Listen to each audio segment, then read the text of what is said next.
एकदा दाखवलं की लय अवघड होतं। माझ्या विरोधात कोण कोण बोलतं त्याचे रोज दिवसातून 10-15 निरोप तरी आमच्यापर्यंत येतात बोलणाऱ्याचे पण।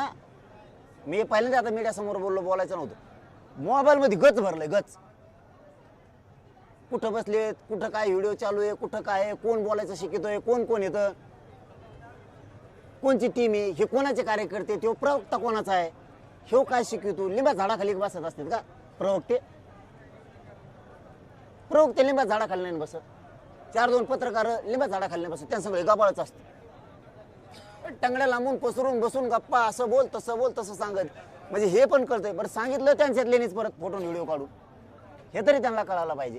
पण ते मी बोललो नाही मीडिया त्याच्यासाठी की मी जर ते एकदा दाखवलं तर आम्हाला जे माहिती व्हायच्या त्या बंद पडतात। त्यांना जर वाटलं याला आपण बोलतोय कोण रसद पुरीतोय हे माहीत झालं तर ते उद्या सकाळी बंद पडलं, म्हणून ते बोलत नाहीये मी मीडियात। पुरी माहिती येईन, आणखीन त्याला जोवर आनंद घ्यायचा आहे तोवर घेऊ द्या। एकदा संकटाचे ढग सुरू झाले ना मग कळण तिन्ही ताळात कोण राहत आहे का नाही।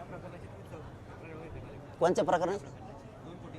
नाही मला काय करायचं चौकशी करून त्याची, पण मला माहीत झालं ना समाजाचा असून समाजाचा शत्रू मंत्री कोण, असं कसं?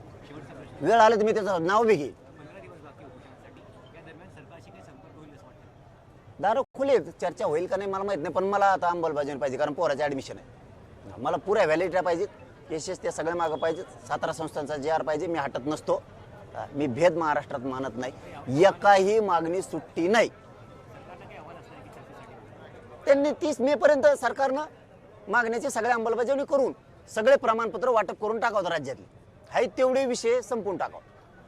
शेवटचा प्रश्न, मागे तुम्ही एक पत्रकार परिषद घेतली होती आणि तुम्हाला जीवे मारण्याच्या धमकीचे पुरावे पोलिसांना दिले होते, त्यामध्ये काही लोकांना अटक देखील झाली। ह्याचं प्रकरण आता झालं काय पुढे?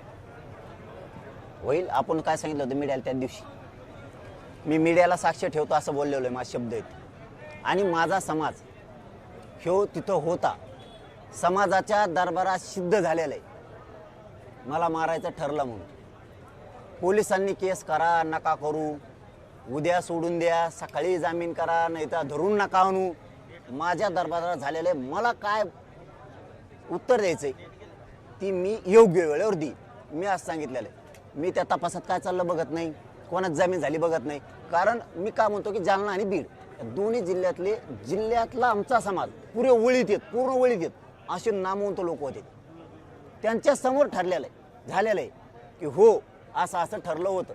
इकडे तुम्ही किती खोटं बोला हो, माझा समाज साक्षीदार आहे। उद्या तुम्ही कोर्टातून सोडता, तुमच्या मागं मंत्री आहे सरकारमधले, तुम्हाला ते सोडील नाही सोडील ते काय त्याच्याशी नाही मला देणं घेणं। इथं सिद्ध झालंय, तुम्ही अटक करा नका करू, सजा द्या नका देऊ, इथं समाजात तुम्ही बोललात, हे कोर्ट माझ्यासाठी समाज महत्वाचा आहे। ते मॅनेज होऊन ते जाणं, कुणी अधिकाऱ्यांनी सोडून दिलं, तपास व्यवस्थित न करणं, ते कुठाने करणं, त्याची मी त्यात नाही पडत। त्यामध्ये आणखी काही पुरावे देणार होतात, व्हिडिओ पुरावे त्याला त्याच वेळेस दिले, त्यावेळेस दिले त्याला सगळं त्यांच्याच मोबाईलमध्ये, आणि सगळ्या तपास अधिकाऱ्यांनी त्यांनीच घेऊन ठेवलंय। एवढं असून त्यांना काय करायचं ते करतील, आम्ही आमचं ठरू वेळ आलं। चलो धन्यवाद।